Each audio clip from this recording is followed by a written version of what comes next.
इसमें से बैठे लोग कितने लोग भोले बाबा को जानते हैं? हाथ उठाते हैं सब लोग। जितने लोग जानते हैं वही लोग उठाएंगे। सब लोग जानते हैं, लेकिन मुझे नहीं लगता कि आप लोग भोले बाबा को जानते भी हैं। हाँ, जानते हैं? अगर जानते होते तो जयकारा जरूर लगाते। अभी तक मैं देख रहा हूँ किसी के मुख से जयकारा नहीं निकल रहा है। Hello hello. अभी एक बेटा नौकरी पा जाता तो अभी तक कहाँ तक खबर चली जाती है? आज साक्षात देवों के देव, सोचिए जरा, किस पावन धरती पर आपके गांव में देवों के देव, पहले इनको समझिए कि देवता नहीं बल्कि देवों के भी देव, जिसको कहा गया महादेव, जिसके बराबरी में कोई देवता नहीं, आज उसका बखान, आज उसका गुणगान, आज उसकी कथा। धन्य है हम, धन्य है हमारा जीवन कि जो भगवान देवों के देव महादेव का भजन करने का मौका मिला, वो भी उन्हीं की कृपा से। आज सौभाग्य रहा कि हम लोग बड़ी फुर्सत रात्रि कार्यक्रम में सम्मिलित हुए। तो एक बार अपने भोले बाबा के लिए, किसके लिए? अपने भोले बाबा। एक तो पिता होते हैं जिस पिता से आप लोग परिचित हैं, और दूसरा होता परम पिता जो सबका पिता है। तो सबका पिता परम पिता, उस परम पिता के लिए एक बार जोरदार का जयकारा हम लोग लगाएंगे। हमने कहा सच्चा दरबार। क्या कहा हम लोगों ने? सच्चा दरबार। तो याद रखिएगा, सच्चे दरबार में हम लोग बैठे हैं तो हमें भी सच्चा बनना पड़ेगा। अगर सच्चे में नकली बैठ जाएगा तो फिर मजा नहीं आएगा, वो बैठेगी नहीं। तो सच्चे में सच्चा बनना पड़ेगा। तो कम से कम सच्चे दरबार में हम लोग बैठे हैं तो थोड़ी देर के लिए सच्चे हो जाएं। आज आप लोग भी बैठ जाइए, बैठ जाइए। बहुत सौभाग्य रहा कि आज बड़ा अच्छा है कि आप लोगों ने रात्रि में कार्यक्रम रखा। बहुत सुंदर कि सब लोग काम धाम से छुट्टी हैं। ठीक है, बैठ जाएं सब लोग। तो बोलिए सच्चे दरबार की जय, बोलिए देवों के देव महादेव की जय, बोले डमरुआ वाले की जय, त्रिशूलधारी की जय, जटाधारी की जय, गंगाधारी की जय, नाग वाले की जय, बिच्छू वाले की जय, बोले बौराहा बाबा की जय। बौराहा बाबा नाम बड़ा प्रचलित है। अभी आगे कथा में बताएंगे जरूर कि बौराहा बाबा कितना काम का है। आइए तब तक भोले बाबा के चरणों में एक छोटी सी भजन, इसलिए कि भजन बड़ा प्रिय है भगवान शिव को, भगवान शंकर को बड़ा प्रिय है भजन। इसलिए हम लोग सबसे पहले एक भजन का चढ़ावा करेंगे और भजन के बाद हम लोग आगे कार्यक्रम की ओर चलेंगे। तो बोलिए शंकर भगवान की जय। कि मेरा कोई न सहारा वे न तेरे, गुरुदेव सवरिया मेरे। मेरा कोई न सहारा बिन तेरे,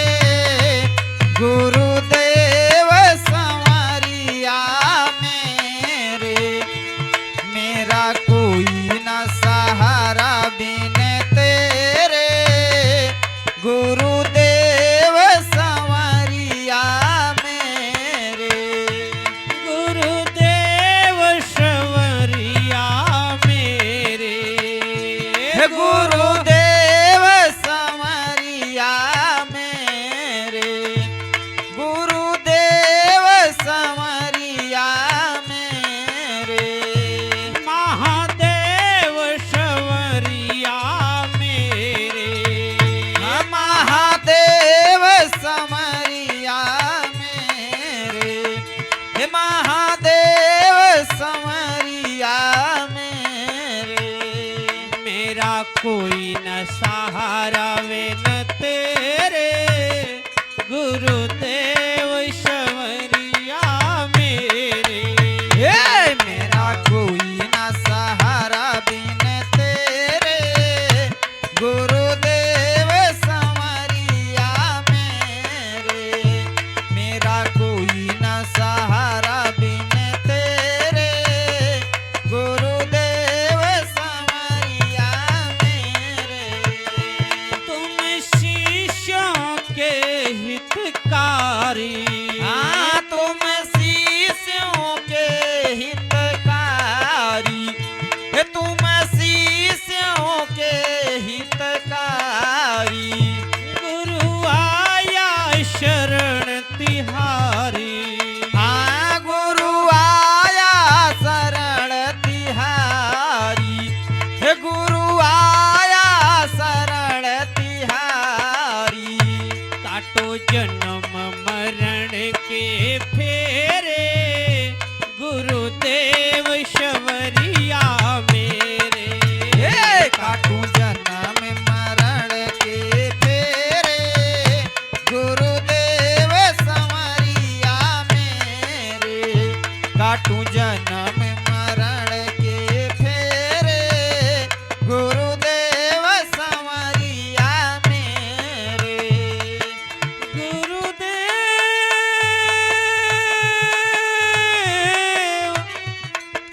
संवरिया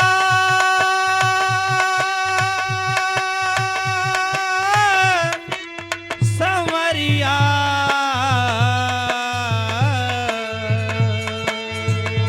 मेरा कोई न सहारा बिन तेरे। गुरुदेव संवरिया मेरे। मेरा कोई न सहारा बिन तेरे। गुरुदेव संवरिया मेरे। तुम हर युग में प्रभु आए। तुम हर युग में प्रभु आए। तुम हर युग में प्रभु आए। मुझे सोवत नींद जगाए।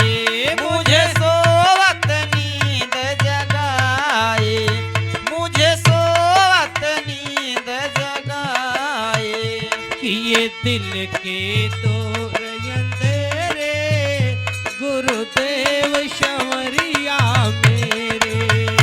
किए दिल के दूर अंधेरे। गुरुदेव संवरिया मेरे। किए दिल के दूर अंधेरे।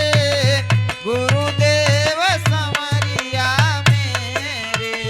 गुरुदेव संवरिया मेरे। गुरुदेव संवरिया मेरे। गुरुदेव संवरिया मेरे। महादेव संवरिया मेरे। महादेव संवरिया मेरे। महादेव संवरिया मेरे। ये मेरा कोई न सहारा वे न तेरे। गुरुदेव संवरिया मेरे। मेरा कोई न सहारा बिन तेरे। गुरुदेव संवरिया मेरे। मेरा कोई न सहारा बिन तेरे। गुरुदेव संवरिया मेरे।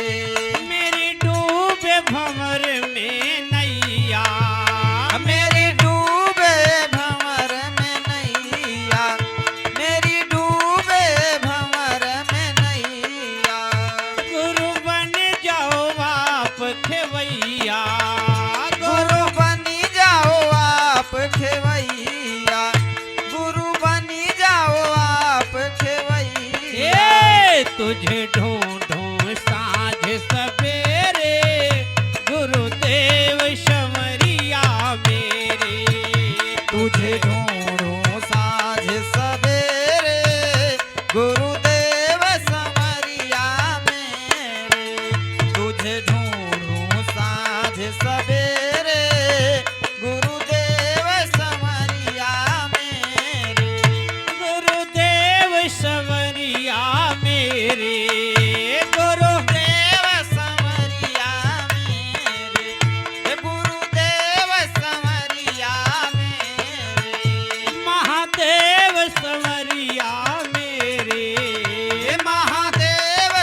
बोलिए सच्चे दरबार की।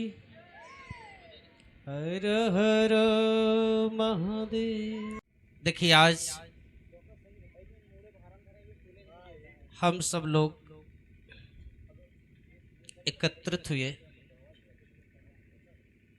शिव कथा के नाम पे। सबसे पहले तो आज हमें यह जानना जरूरी होगा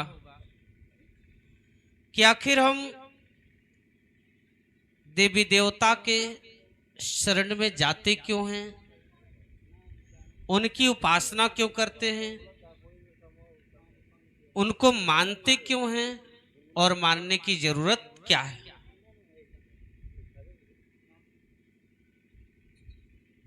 विज्ञान कहता है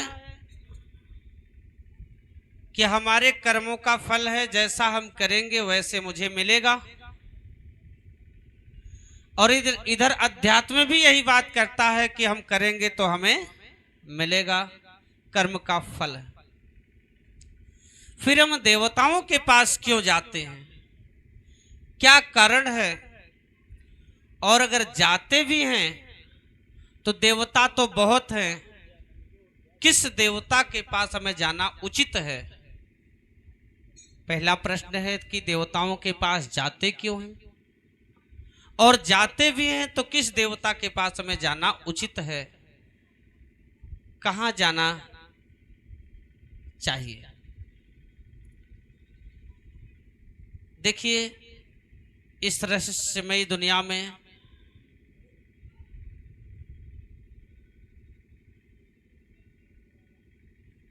दो प्रकार की दुनिया है, एक सांसारिक दुनिया साकार दुनिया और दूसरी निर्विर निराकार दुनिया, जिसको हम देख नहीं सकते, जिसको केवल हम महसूस कर सकते हैं, और साकार दुनिया को हम अपनी आंखों से देख सकते हैं। साकार दुनिया में तमाम पशु पंछी कीट पतंगे, हम पेड़ पालो आदि, और निर्विर निराकार यानी कि जिसका कोई आकार प्रकार नहीं है। तो सबसे पहले तो वो शक्ति है जिसको हम सब लोग कहते हैं ईश्वर। सबसे पहले तो हम ईश्वर की उपाधि देते हैं कि सबसे प्रथम में वो ईश्वर है जो सबका स्वामी है, जो सबका मालिक है। उसके तमाम नाम हैं, कोई गॉड कह के पुकार रहा है, कोई परमेश्वर कहता है, कोई हरि कहता है, कोई नारायण कहता है, कोई शिव कहता है। वो सबका स्वामी, वह निर्विर निराकार, जिसको हजारों नाम से लोग पुकार रहे हैं। दूसरे में हम लोगों ने कहा है कि भगवान, उसके थोड़ा सा नीचे आएंगे तो मिलेंगे भगवान। अब भगवान किसको कहते हैं?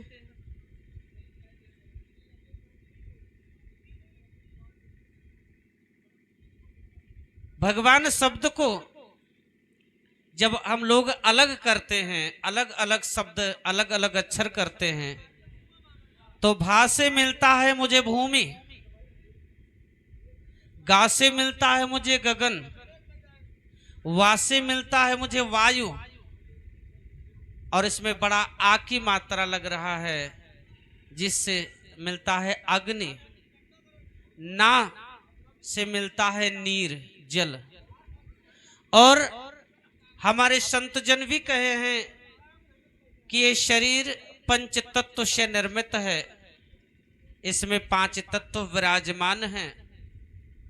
और हमारा शरीर ही नहीं बल्कि ये संपूर्ण दुनिया ही पंच तत्व से बनी हुई है, 5 तत्व विराजमान हैं, जिन 5 तत्वों का सामूहिक नाम दिया गया भगवान। और इन 5 तत्वों के सामूहिक रूप को कहा गया ईश्वर।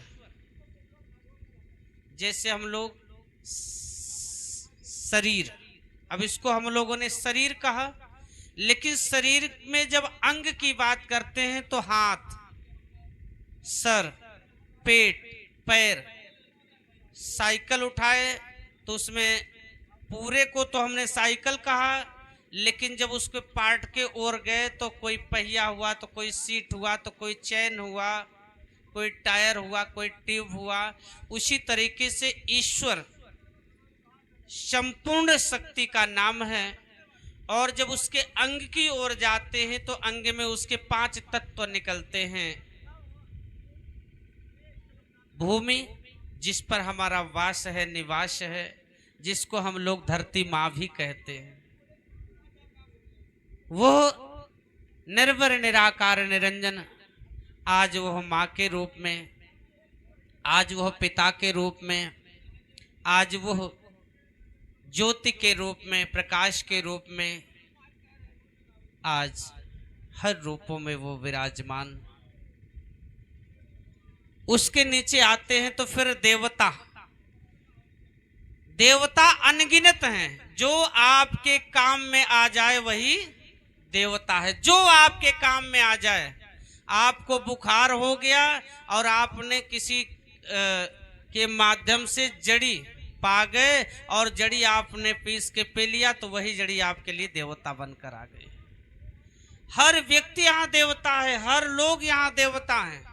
बस कोई छोटा देवता, कोई बड़ा देवता, कोई वरदानी देवता, कोई गैर वरदानी देवता, बाकी सब देवता हैं, क्योंकि सब हर व्यक्ति किसी न किसी के काम में आ रहे हैं।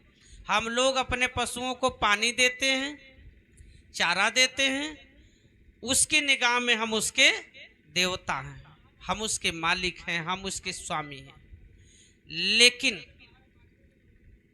आज यदि देखा जाए तो सबका स्वामी वो ईश्वर है। तो हम लोगों को ईश्वर की उपासना करना चाहिए, बाकी सबका सम्मान करना चाहिए। सम्मान सबका करना चाहिए, क्योंकि सब देवता हैं। कोई ना छोटा है, कोई ना बड़ा है, अपनी अपनी जगह सब सही है। ईश्वर का सम्मान करना चाहिए, क्योंकि ये बचपन से ही मुझे सिखाया गया है। बचपन में जब हम स्कूल गए, सबसे पहले मुझे प्रार्थना ही सिखाई गई कि हम ईश्वर से प्रार्थना करेंगे तो ईश्वर हमारी मदद करेगा, और जब ईश्वर हमारी मदद करेगा तो हमारा जीवन आगे बढ़ेगा, हमारा जीवन सफल होगा, हमारा जीवन बेहतर होगा, अच्छा होगा। हमारा जो जीवन का सफर है वो सफल होगा, सुखद होगा, बहुत ही अच्छा होगा।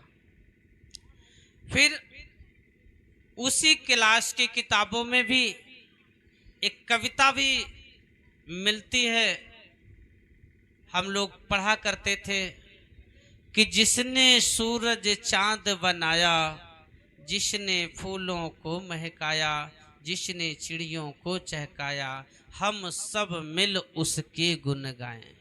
जिसने ये संसार को बना दिया है, जिसने जगत को बनाया है, जिसने सृष्टि को बनाया है, जो सच में मेरा स्वामी है।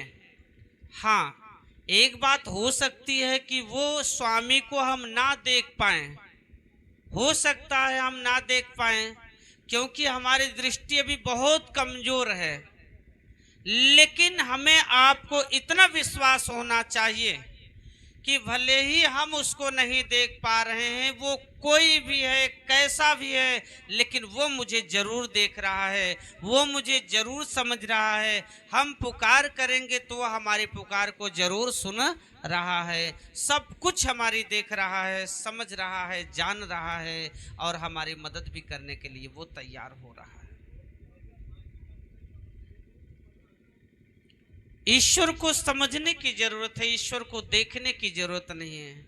और वैसे भी ईश्वर को हम आप देख भी नहीं सकते, क्योंकि हम आप ढूंढते हैं इंसान के रूप में कि कहीं त्रिशूल डमरू नंदी बाबा बनकर आ जाएं, और ऐसा स्वरूप रूप है नहीं उसका। संपूर्ण सृष्टि का जो ये नजारा देख रहे हैं ना, सच्चाई यही है कि यही रूप है ईश्वर का।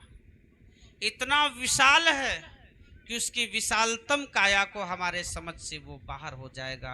हम आप नहीं समझ पाएंगे, हम आप नहीं जान पाएंगे। बस उसकी सत्ता को समझें, उसकी गुणवत्ता को समझें, वह हमारे लिए क्या मदद करेगा, क्या मदद कर सकता है, इसको समझकर हम अपने जीवन को आगे बढ़ाना चाहिए।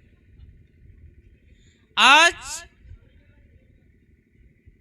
ईश्वर की जरूरत क्यों? मैंने कहा कि केवल मदद के लिए। हम आप जाते हैं किसी देवता के स्थान पर, अगरबत्ती जलाते हैं, धूप बत्ती जलाते हैं, मेवा मिठान चढ़ाते हैं और चढ़ाने के बाद कहते हैं कि हे ईश्वर, हे माता रानी, हे बजरंगबली, हे पहलवान साहब, हमारी मदद करना, हमारी मदद करना कि हमारे जिस कार्य में हम हाथ लगाएं वो कार्य सफल ही होता जाए। और हमारे घर में जो बूढ़ बुजुर्ग होते हैं कभी चर्चा करते हैं, कहते हैं कि नाती हमारा कागज खो गया है, भगवान से अर्जी करो ना कि कागज कहाँ खो गया है। यानी कि जो बूढ़ बुजुर्ग हैं वो दुकान की चिंता उनको नहीं है, उनको आगे बढ़ने की चिंता नहीं है, बल्कि आज उनको चिंता सता रही है कि भगवान अपने शरण में मुझे ले ले, मेरा मुक्ति दे दे, मुझे मोक्ष दे दे, मुझे दूसरा शरीर दे दे। पूजा इसीलिए की जाती है, सेवा इसीलिए की जाती है, ईश्वर के पास इसीलिए जाते हम लोग कि हमारे जीवन का जो सफर है ना ये बड़ा कठिन है। हम लोगों को रोजी चाहिए, हम लोगों को रोटी चाहिए, हम लोगों को जीवन सुखद और सरल होवे। ये जो जीवन का मार्ग है, जो जीवन का सफर है वो बहुत बेहतर बीते और इसके साथ साथ हमारे जीवन का जो सफर है इसमें किसी प्रकार की व्याधा ना पड़े, इसलिए हम ईश्वर के पास जाते हैं। क्योंकि जब हमारे जीवन में व्याधा आ जाती है तो हम लोग परेशान हो जाते हैं, हैरान हो जाते हैं, दर्द होता है, मुसीबतें आती हैं और ये मुसीबतें हमारे जीवन में ना आए, टल जाए, इसलिए हम ईश्वर के पास जाते हैं। आज देखा जाता है कि हमारे समाज में न जाने कितने लोग, मैं तो बहुत गांवों में घूम रहा हूं, मैं देख रहा हूं कि अगर 100 घर का गांव है तो 70 घर तो केवल भूत प्रेत से परेशान है। अगर 30 सही होंगे तो ठीक है, नहीं तो 70 तो भूत प्रेत से परेशान है। और जो 30 बच्चे भी है ना तो वो ग्रह नक्षत्र से परेशान है। किसी ज्योतिषी को हाथ दिखाओ तो बोलता है कि तुम्हारे ऊपर 7.5 चल रहा है। जहां भी हाथ लगाओगे घाटे आ जाएंगे। ऐसे में उनके जीवन बड़े दुखित हैं, बड़े कष्ट में हैं, बहुत परेशानी में झेल रहे हैं। मेरे पास भी ऐसे ऐसे लोग आते हैं कि सच में उनका जीवन बहुत व्याधित हो चुका है। लोग रोते हुए आते हैं, कहीं उनका रास्ता नहीं मिल रहा है, लेकिन आज देवों के देव महादेव ऐसे हैं जो उनको रास्ता देते हैं। इसलिए देते हैं, कहा जाता है कि आज देवों के देव महादेव दानियों में दानी महादानी हैं। आज तक पुराणों में भी गवाह है कि आज तक इनके दरबार में जो भी गया है वापस खाली हाथ नहीं आया है। चाहे वो इंसान रहा हो, चाहे वो देवता रहा हो, चाहे वो राक्षस क्यों ना रहा हो, चाहे वो ज्ञानी अज्ञानी पापी अपराधी क्यों ना रहा हो, अगर तनिक भी इनकी उपासना किया है तो उसने पाया है। ये जानते थे कि वो राक्षस है, ये जानते थे कि वो कुपात्र है, लेकिन फिर भी अपने इस महादानी होने के नाते से वरदान दिया है और सभी की इच्छाओं की पूर्ति किया है। और अभी थोड़ी देर बाद पहले हमने इस बात की चर्चा की थी कि बौराहवा बाबा, इनको बौराहवा बाबा इसलिए कहा गया कि बड़े सीधे साधे हैं। आपके जितने भी देवता हैं, सब देवी देवताओं में सबसे सीधे अगर कोई देवता है तो देवों के देव आपके पास कुछ नहीं है, कुछ भी नहीं है, ना बतासे है, ना लौंग है, ना कपूर है, ना धूप बत्ती है, ना एक लोटा जल है, कुछ ना हो, आप जाइए बस ऐसे हाथ जोड़कर माथा लगा के और थोड़ी सी विनती कर लीजिएगा तो तुरंत भोले बाबा दया कर देंगे, तुरंत कृपा कर देंगे और आपके दुखों को मुक्त कर देंगे। आपके जीवन को व्याधा देने वाला कोई आत्मा रूपी ही है। वो आत्मा रूपी पाया जाता है। कौन कौन है? सबसे पहले अगर व्याधा कोई देने वाला है आपके जीवन में तो वो है ग्रह। किसी के ऊपर सूर्य भारी है तो किसी का चंद्र हल्का हो गया है, तो किसी का बुध प्रकोपित भाव में है, तो किसी का बृहस्पति नाराज है, तो किसी पे शनि का प्रकोप है, तो किसी पे राहु और केतु कुंडली मारकर बैठ गए हैं। जहां भी हाथ लगाएंगे कहीं सफल नहीं होंगे। लेकिन याद रखिएगा, ज्योतिषी से भी जाकर ये बात पूछ लीजिएगा। अच्छा अगर ज्योतिषी कोई होगा, अगर 3 ग्रह से अधिक आपके जीवन में पाए जाते हैं तो वो ज्योतिषी भी ये बात कहता है कि आप कहीं मत भटको, जाओ सीधा देवों के देव महादेव के चरण में चले जाओ और उनके मंत्रों का उच्चारण करो, वहीं से तेरा कल्याण हो जाएगा, ग्रहों के पास मत जाओ। कितने ग्रहों की उपासना करोगे तुम?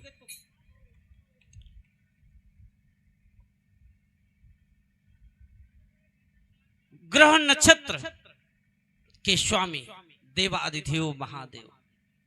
इसके साथ मैंने भूत प्रेत की चर्चा थोड़ी सी की।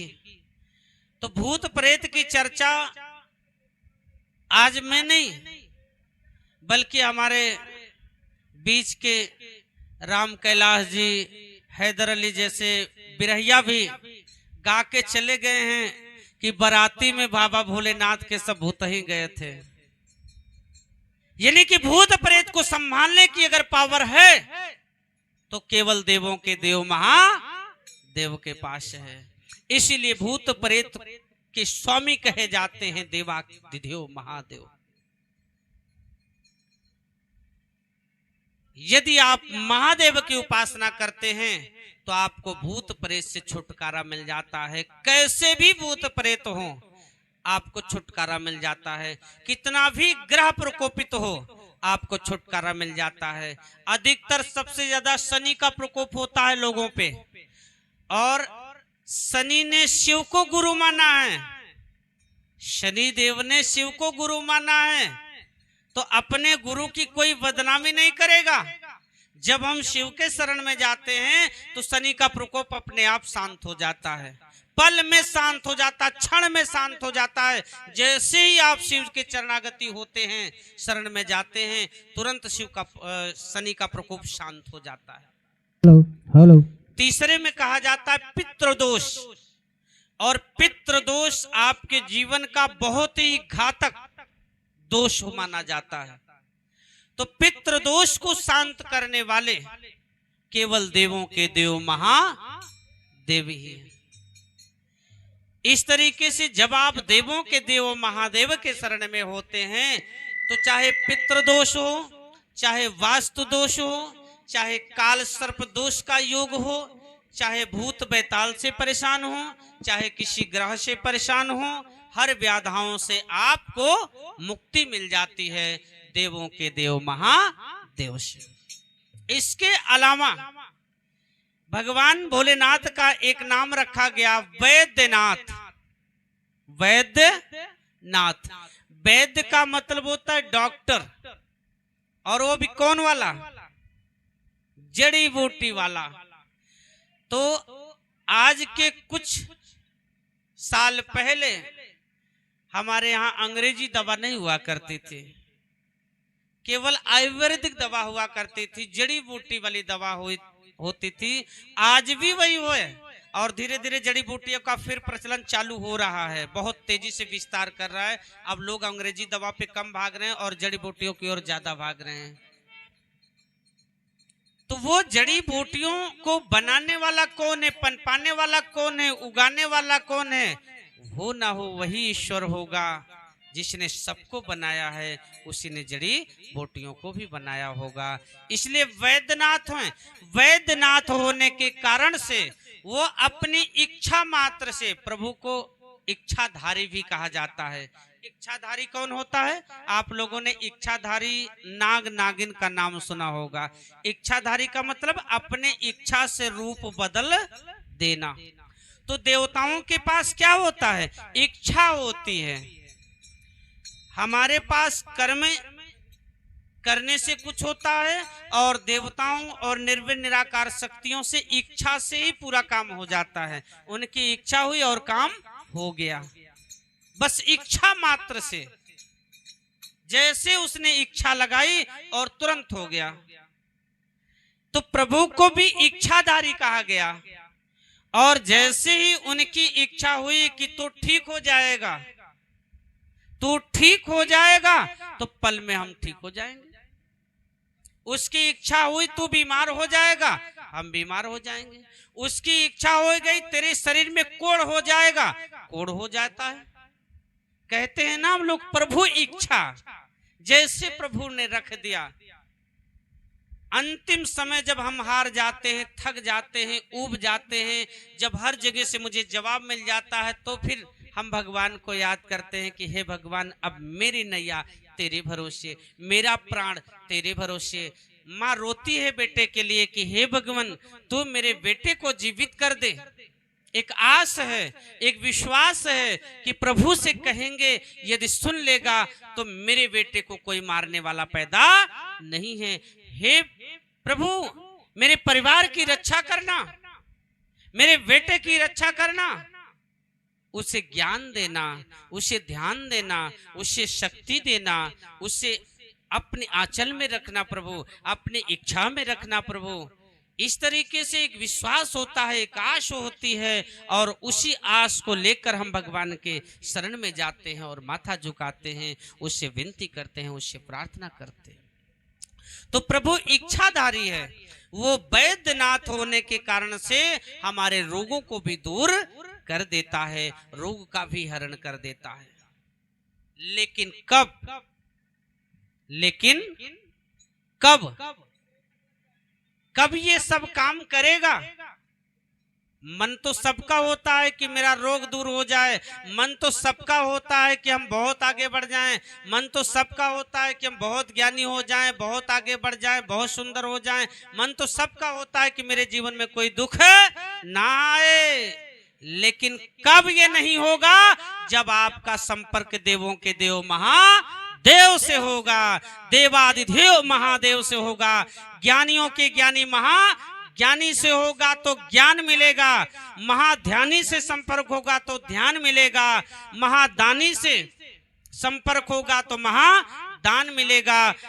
गुरुओं के गुरु महागुरु कहे जाने वाले शिव से आपका संबंध होगा तो आपको रास्ता मिलेगा, आपको मंजिल मिलेगी। मुक्तिदाता कहा गया, मोक्षदाता कहा गया। मुक्तिदाता से संपर्क होगा तो मुक्ति मिलेगी, और मोक्षदाता से संपर्क होगा तो मोक्ष मिलेगा। हम चाहते तो सब हैं, लेकिन तब तक नहीं होगा जब तक हमारा हृदय उस ईश्वर को नहीं पुकारेगा। याद रखिएगा, बाहरी दुनिया, सांसारिक दुनिया, और एक होती है आंतरिक दुनिया, मन की दुनिया। और जब किसी को मन मान लेता है तो इतना मजबूत डोर होता है कि छोड़ने के लिए तैयार नहीं होता। बस किसको मान ले। ज्यादा खुल के तो नहीं बोलेंगे हम। आजकल आप लोग बड़े बड़े न्यूज देख रहे हैं मोबाइल वगैरह में, मन लगने की बात है ना। मन जिसका ईश्वर में लग गया वो ईश्वर का हो गया, जिसका पैसे में लग गया वो पैसे का हो गया। जिसका मन पैसे में लग जाता वो ढंग के कपड़ा भी नहीं पहनता, ढंग की चप्पल भी नहीं खरीदता, ढंग की गाड़ी भी नहीं खरीदता। उसका ध्यान पूरा पैसे में, पैसे है पैसा। और जिसका मन भगवान में लग गया, बस मेरे लिए भगवान, ये भगवान के सिवा कुछ नहीं है। जिसका रोजी में लग गया रोजी में, जिसका पढ़ाई में लग गया तो पढ़ाई में, पढ़ाई के आगे रिश्तेदारी भी भूल जा रहा है। तो मन लगने का मामला है। तो थोड़ा सा मन, जैसे मेरा रोजी में लगा, रोटी में लगा, बच्चों में लगा, तो 24 घंटे में मेरा कहना है कि आपका उद्देश्य इस पावन धरती पर जन्म पाए हैं तो कुछ उद्देश्य होगा, कोई कारण होगा। आप अपने जीवन की व्यवस्था के लिए बहुत दिन रात परेशान रहते हैं, लेकिन याद रखिएगा अपने मूल जीवन के लिए आप लोग व्यवस्थाएं क्या करते हैं, क्या कर रहे हैं। वहां भी हमारे कवियों ने भी ये बात समझाई है, हमारे संत महात्मा ने भी ये बात कही है कि कुछ अपने लिए भी कर लो। हमने बेटी के लिए किया, हमने बेटा के लिए किया, हमने अपने शरीर के लिए किया, हमने अपने समाज के लिए किया, अपने रिश्तेदार के लिए किया, पर हमने अपने लिए क्या किया। तो संत जन कहते हैं कि थोड़ा सा अपने लिए भी कर लो, अपनी भी जतन थोड़ा कर लो, इसलिए कि यही साथ जाएगा और बाकी साथ नहीं जाएगा, सब यही छूट जाएगा। ये संत जन ने कहा है। तो थोड़ा सा एक संबंध बना लो अपने देवों के देव महादेव से और अपने जीवन को सुखद बना लो, अच्छा बना लो। कैसे? बोलिए सच्चे दरबार की, बाबा भोलेनाथ की, आपके शिव जी, हेलो हेलो शिव जी। अभी हेलो हेलो हमारे कुछ गुरु भैया हेलो लोग आ रहे थे, हेलो अभी 2 घंटे पहले की बात थी। तो हेलो यही के लोकल थे। हेलो हेलो किसी ने कहा कि भैया यहाँ फोन काम नहीं करता। हाँ? सही बात है। किसी ने कहा कि फोन काम नहीं करता, तो हमने कहा सही बात है, फोन काम नहीं करता। हेलो ये मैं हेलो। पहले ही कह चुका हूँ। क्यों? कि यहाँ 2G 3G 4G फेल हो जाता है, यहाँ राम जी काम करते हैं। क्योंकि राम जी गए ना यहाँ, तो यहाँ राम जी काम करते हैं, 2G 3G 4G काम नहीं करते। हेलो तो जब जहाँ राम जी काम करेंगे ना, वहाँ सारे जी फेल हो जाएंगे। गलत तो नहीं कहा? हेलो हेलो क्योंकि ये एरिया राम जी का है, तो राम जी काम करते हैं। हेलो हेलो तो हेलो भजन भी यही बात कह रही है कि शिव जी, कौन जी? शिव जी। कि शिव जी, कि शिव जी के बन जा पुजारन, तोहार दुख दूर करी है। शिव जी के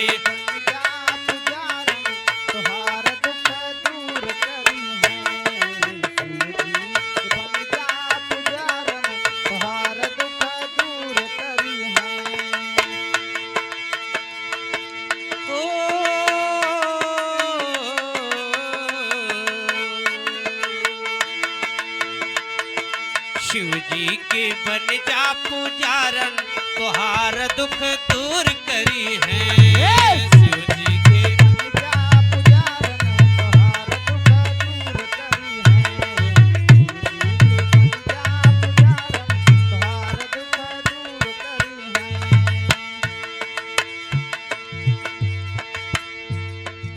भजन कह रहा है कि शिव जी के बन जा पुजारन।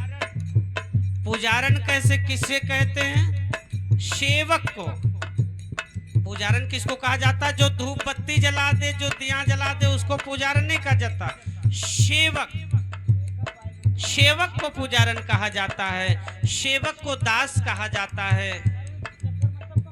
जो दास बन जाए, हेलो हेलो जो सेवा कर ले जाए, हेलो और सेवा याद रखिएगा मेरी बात को, हेलो सेवा वही कर सकता है हेलो जिसके पास कुछ हेलो। पाने की इच्छा ना हो, जिसके पास बदले में कुछ लेने की हेलो। इच्छा ना हो, हेलो। वही सेवा हेलो। कर सकता है, अन्यथा कोई सेवा नहीं कर सकता है। और सेवक के भीतर एक गुण और होता है कि सेवक के भीतर कभी भी घमंड नाम का चीज नहीं होता।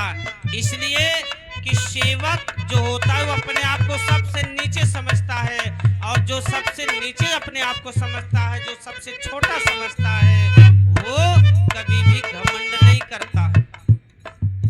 भगवान भी कहता है घमंडी लोग हैं वो मुझे प्रिय नहीं है। उनके ऊपर हम कभी कृपा नहीं करते, उनसे हम खुश नहीं हो सकते। हम तो अपने दास से प्रसन्न होते हैं, हम तो अपने सेवक से प्रसन्न होते हैं, और सेवक के अंदर जरा सा भी घमंड नहीं होता।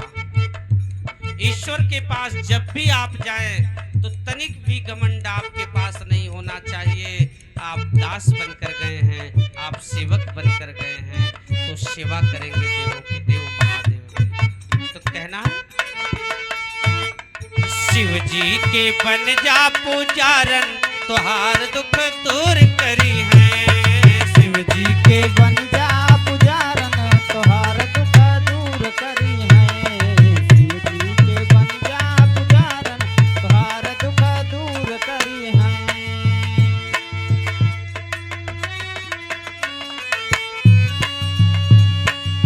आगे कहना है कि सबसे पहले देवों के देव महादेव क्या करेंगे? भजन कह रहा है, आ बिगड़ल करमवा हो शिव जी बनाई है। बिगड़ल करमवा के शिव जी बनाई है। बिगड़ल करमवा के शिव जी बनाई है।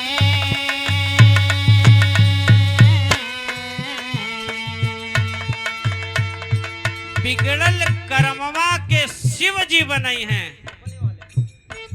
इसलिए कि जब भाग्य खराब हो जाता है तो भाग्य बनाने वाला मिस्त्री आपके यहाँ नहीं है, केवल ईश्वर ही ऐसा है जो आपके भाग्यों को बना सकता है।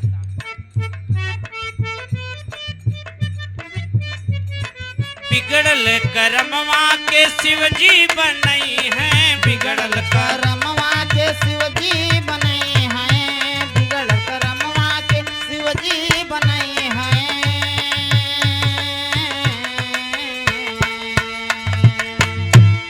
भटकन के रहिया हो शिव जी देखई है। शिव जी देखाई है हो शिव जी देखाई है। भटकल के रहिया हो शिव जी देखाई है। अरे शिव जी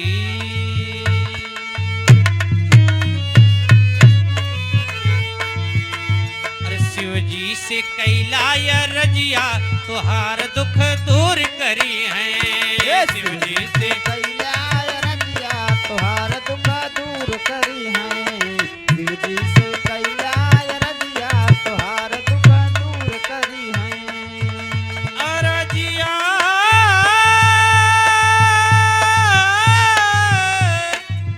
अरजिया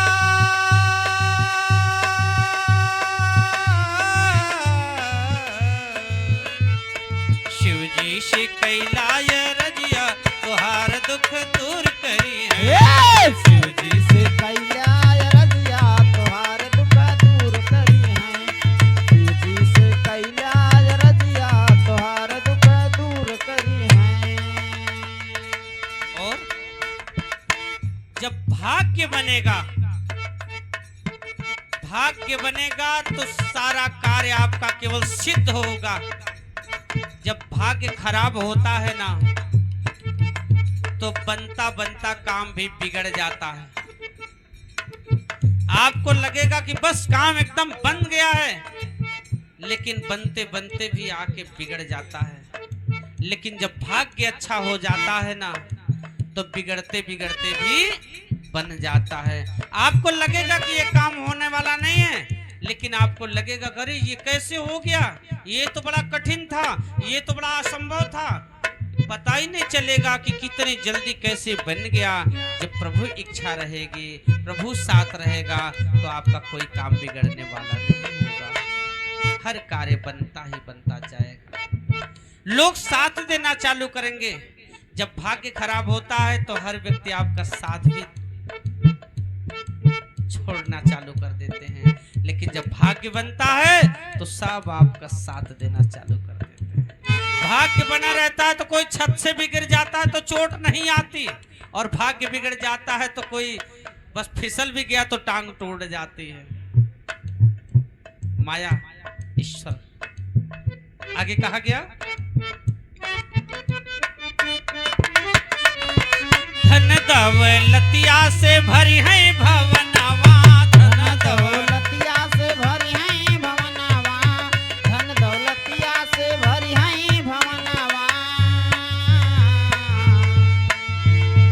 दानियों के दानी महादानी है बाबा भोलेनाथ, धन संप्रदा भी देते हैं, यही है जो राजा बना देते हैं, यही है जो रंक बना देते हैं।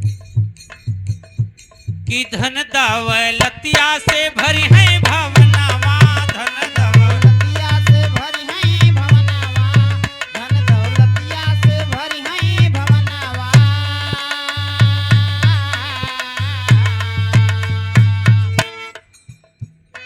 रंग रंग फुलवा से सज है अगनवा, रंग रंग फुलवा से सजी है अंगनवा, रंग रंग फुलवा से सजी है अंगनवा।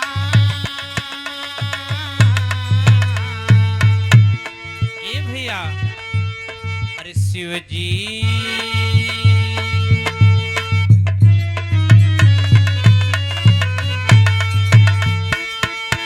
अरे शिव जी के पहला चरनिया तोहार दुख दूर करी है। शिव जी के भैया चरनिया तोहार दुख दूर करी है, शिव जी के भैया चरनिया तोहार दुख दूर करी है। दूर करी है बाबा, दूर करी है, दूर करी है बाबा, दूर करी है। शिव जी के धैया चरनिया तोहार दुख दूर करी है, शिव जी धैया चरनिया तोहार दुख दूर करी है।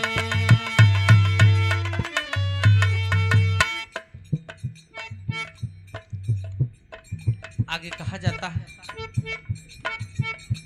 कि भूतवन परतवन के दूर भगई हैं, भूतवन पर तवन के दूर भगई हैं, भूतवन पर तवन के दूर भगई हैं। भूतवन परतवन का मतलब जितनी भी व्याधाएं हैं उन व्याधाओं को आपके जीवन से टाल देंगे, उन व्याधाओं को हटा देंगे। कि भूतवन परतवन के दूरा भगई हैं, भूतवन पर तवन के दूर भगई हैं, भूतवन पर तवन के दूर भगई हैं।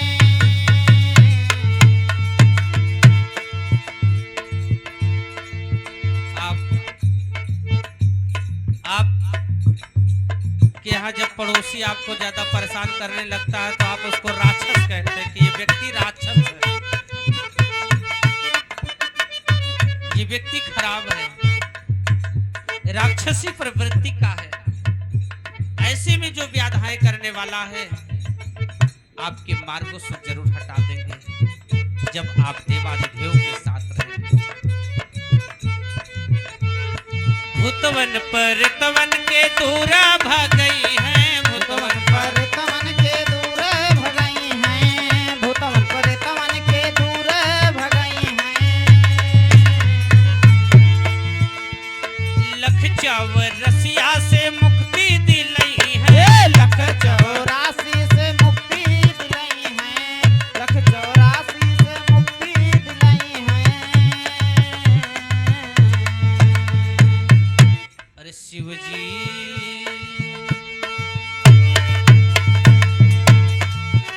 अरे शिव जी के कैला धियनवा तोहार दुख दूर करी है। शिव जी के कैला धियनवा तोहार दुख दूर करी है, शिव जी के कैला धियनवा तोहार दुख दूर करी है। दूर करी है बाबा, दूर करी है, दूर करी है हो बाबा, दूर करी है। शिव जी के धैला चरणवा तोहार दुख दूर करी है, शिव जी धैला चरणवा तोहार दुख दूर करी है। बोले शंकर भगवान की। जय। जब आप शिव की संगति में होते हैं तो शिव अपने इच्छा से, अपने इच्छा मात्र से हमारे जीवन का कल्याण करते हैं, हमारे परिवार का कल्याण करते हैं। उद्धार करते हैं। हम सबको शाम सुबह जरूर भगवान से प्रार्थना करना चाहिए। ज्यादा समय देने की जरूरत नहीं है, बस 10 मिनट मात्र देने से, जो आप 8 घंटे की ड्यूटी करते हैं ना, उसमें सवाई अगर ना लगा के मिल जाए 10 मिनट मात्र से, तो मुझे पकड़ लीजिएगा महाशिव शक्ति धाम में और बोल दीजिएगा कि हम 6 महीने से भगवान की प्रार्थना कर रहे हैं और भगवान मेरी नहीं सुना। आ जाइएगा मुझे शिकायत लेकर। ये परखा हुआ है, ये जाना हुआ है, ये आजमाया हुआ है, इसलिए मैं इतना चैलेंज दे रहा हूं। मैं दिनों रात देख रहा हूं कितने घरों को इसने सजाया है, उजड़ते हुए घरों को इसने बचाया है, मरते हुए व्यक्ति को इसने जीवित करके दिखाया है। आज न जाने कितनों का सम्मान लाज मान बचाया है। इसलिए मैं विश्वास के साथ कहता हूं, मात्र 5 मिनट की प्रार्थना कर देना। 5 मिनट में कोई नुकसान नहीं हो जाएगा तुम्हारा। 5 मिनट में कुछ नहीं होने वाला। बस 2 काम कर लेना मेरे तरीके से। बस 5 मिनट की उपासना कर लेना, प्रार्थना कर लेना, और खाना खाने से पहले 1 मिनट की प्रार्थना बोल देना। बस खाना ऐसे नहीं खाना है। थाली आ जाए तो थाली आने से पहले हाथ जोड़ लेना। सबकी मैं बात कर रहा हूं। हाथ जोड़ लेना और हाथ जोड़कर पल भर प्रभु को याद कर लेना। बस पल भर प्रभु को याद कर लेना। सबसे पहले कहना कि प्रभु तेरा धन्यवाद, तेरा धन्यवाद जो तुमने मुझे भोजन दिया। ये प्रभु की इच्छा से ही मिला है, अन्यथा मिलता नहीं है। मैं अपनी घटना बताऊं। एक बार एक दिन में मेरे पास 5 निमंत्रण था। देखते कहते हैं प्रभु जब दिया तभी आप खा सकते हो, अन्यथा खा नहीं सकते हो। 5 निमंत्रण था। मैं अपनी सच्ची घटना बता रहा हूं। 5 निमंत्रण में मैं 4 निमंत्रण होके आ गया। अब इच्छा हुई मेरी कि मैं 5वें में भोजन करूंगा। 4 तो कर लिया, 5वां मुझे कुंडा साइड जाना था। और जब मेरी गाड़ी चली कुंडा की तरफ, तो मैंने सोचा कि कार्ड तो धाम में रखा हुआ है, पता तो है नहीं। फोन लगाने पहले फोन लगाने लगे तो फोन उठा ही नहीं। आधे घंटे गाड़ी खड़ी करके आधे घंटे फोन लगाए, कोई रिप्लाई नहीं आया। तो मैं सोचा कि अब करूं तो क्या करूं। अब मैं अगर कुंडा में जाऊंगा तो कहां जाऊंगा। तो मैं फिर वापस आ गया और 2 बजे रात को फोन आ रहा है उधर से कि गुरुजी कहाँ हैं आप। मैंने कहा वक्त पे फोन उठाया नहीं। उस दिन मुझे भूखे रहना पड़ा। संजोगी ऐसे बन गया कि भूखे रहने पड़ा। एक बार की घटना है, देने वाला खिलाने वाला वही है। एक बार की घटना है, मैंने एक जगह अपने इच्छा से निमंत्रण लिया कि आज मैं आपके घर भोजन करने के लिए आ रहा हूं। मैं गया, लगभग 5 बजे वहां पहुंच गया। बैठ के बातचीत हो रहा है। शाम को लगभग 7:30 बजे उसी क्षेत्र से एक फोन आ जाता है। एक बच्चा था, बच्चे के ऊपर डांड आ गया, बच्चा मौत से जूझने लगा। मेरे पास खबर आई, मैंने प्रार्थनाएं किया, प्रार्थनाएं असर नहीं किया। तुरंत मैं गाड़ी उठाया और तुरंत उसके घर पहुंचा। हालांकि मैं 15 मिनट में बच्चे को बचा लिया, कंट्रोल हो गया, बच्चा एकदम स्वस्थ हो गया। तो वहां भी भोजन बन चुका था। तो वो लोग बड़ा हाथ पैर जोड़ने लगे कि नहीं गुरुजी आज भोजन करके ही तभी आपको जाना है। मैं बार बार कह रहा हूं कि नहीं मेरा भोजन कहीं और बना हुआ है, लेकिन वो माने नहीं कि भोजन करके ही आपको जाना है। भोजन वहां करना पड़ा और वहां भोजन करके फिर वही जाना पड़ा जहां मेरा निमंत्रण था। नहीं लिखा था वहां भोजन मुझे तो पता भी नहीं था कि मैं यहाँ आज भोजन नहीं कर पाऊंगा। खिलाने वाले वो हैं, देने वाले वो हैं। अगर नहीं भाग्य में होगा तो थाली आने से पहले कुत्ता जूठा कर देगा, गिर जाएगा भोजन। जो भाग्य में लिखा है, जो भाग्य में रचा है वही होने वाला है, उससे ज्यादा आप कुछ नहीं कर सकते हो। आज जो आपके पास भोजन आया तो सबसे पहले प्रभु को धन्यवाद करो कि वाह रे प्रभु, जो आपने मेरे लिए भोजन भेजा। दूसरी बात याद रख लेना कि कभी भी भोजन करना, कभी भी भोजन करना तो भोजन को भोजन समझ के मत करना, वो ईश्वर का दिया हुआ है ना। मैंने भी बताया कि वो ईश्वर की इच्छा से मिला है आपको, तो ईश्वर की इच्छा से मिलने वाला जो भोजन है वो भोजन नहीं है, वो प्रसाद है। कभी भी भोजन करना तो उसको अच्छा खराब मत मानना, जो भी आ गया उसको प्रसाद मान लेना, और प्रसाद कभी अच्छा और खराब नहीं होता है। ये जिह्वा को समझा लेना।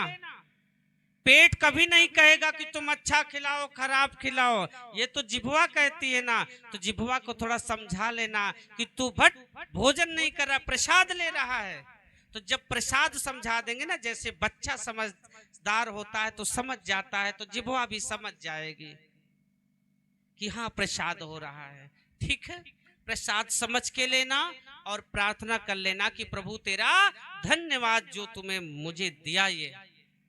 और हे प्रभु, जब आप दिए ही हो तो इसी भोजन में, मेरे शरीर में, इसी भोजन के साथ आप दया, दुआ और दवा के रूप में जाइए। इसी प्रसाद के साथ मेरे भीतर, मेरे शरीर में दया, दुआ, दवा के रूप में जाएं। तो जब दया मिलेगी तो हमारे पापों का हरण होगा, जब दुआ मिलेगी तो हमारे पापों का नाश होगा, और जब दवा जाएगी तो हमारे शरीर के भीतर का रोग नष्ट होगा। तो हम रोग से मुक्त होंगे, दोष से मुक्त होंगे, और हर व्याधाएं जो हमारे शरीर में लगी हुई है उससे हम मुक्त हो जाएंगे, क्योंकि दुआओं का असर होता है। अगर हम 10 पाप भी किए हैं और एक दुआ मांगने वाला अगर प्रभु से मेरे लिए दुआ मांग लिया तो 10 पाप भी कुछ नहीं कर पाएंगे, हमारे पाप छोटा हो जाएगा। दुआओं में इतना असर होता है। एक आदमी शराब पीता था, बेईमानी करता था, बड़े बड़े गंदे काम करते थे, लेकिन पत्नी बहुत पुजारन थी। प्रभु मेरे पूजा का फल मेरे पति को लगे।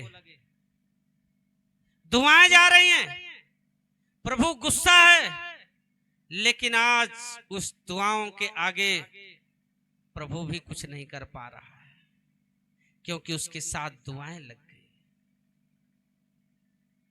उसके पाप को खत्म कर रही है। जैसे एक गड्ढा है, लेकिन कोई उसमें मिट्टी डाल रहा है, तो जब मिट्टी डाल रहा है तो गड्ढे का पता नहीं चलेगा, कोई भी डाले। आज प्रभु स्वयं जब दया, दुआ, दवा के रूप में आपके साथ खड़ा हो गया तो आप हर कष्टों से मुक्त हो जाएंगे। तो भोजन कभी भी करना तो प्रार्थना करके कर लेना। इसमें क्या जाएगा, आपका कुछ चला जाएगा क्या? नहीं, ईश्वर को धन्यवाद ही तो करना है, ईश्वर से प्रार्थना ही तो करना है।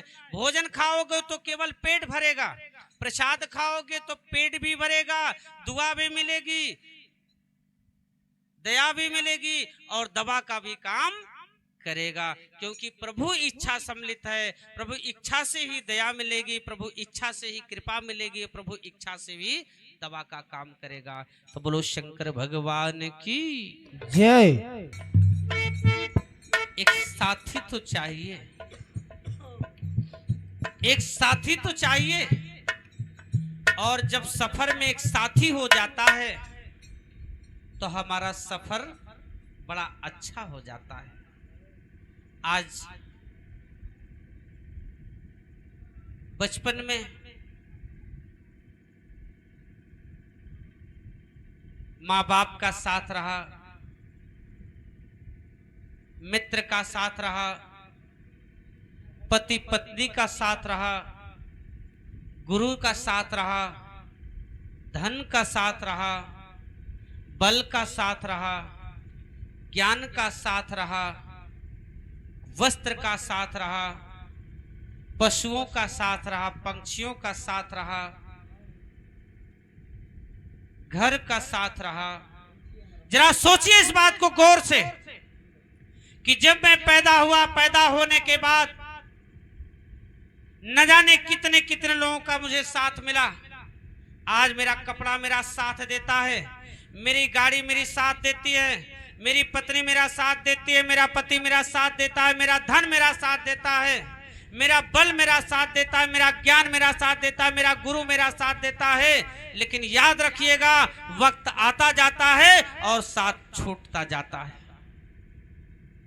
बचपन में कोई और मित्र था, आज कोई और मित्र है, और वस्त्र तो इतने बदल गए कि मुझे आज ख्याल भी नहीं है कि बचपन में मेरे वस्त्र कौन थे और वस्त्र कौन है।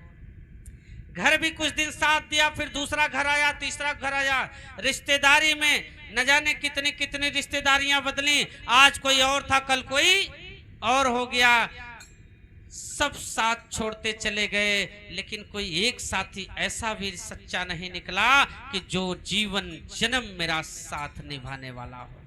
क्या कभी सोचा आपने, क्या कभी आपने विचारा कि जितने साथी मैंने चुने, सारे के सारे साथी मेरा साथ छोड़ते जा रहे हैं। कौन है वो सच्चा साथी, कौन है मेरा साथ निभाने वाला, जो जन्म से लेकर मरण तक साथ निभा सकता है? जरा हमने विचार किया क्या कभी?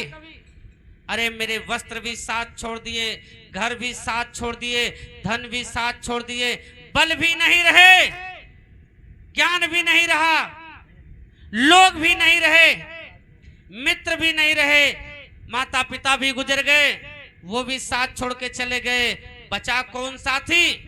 और अंत समय तक जो कुछ बचे भी रहेंगे तो केवल श्रृंगेरपुर के मरघट तक साथ देंगे, मरघट के बाद से कोई साथ देने वाला नहीं होगा।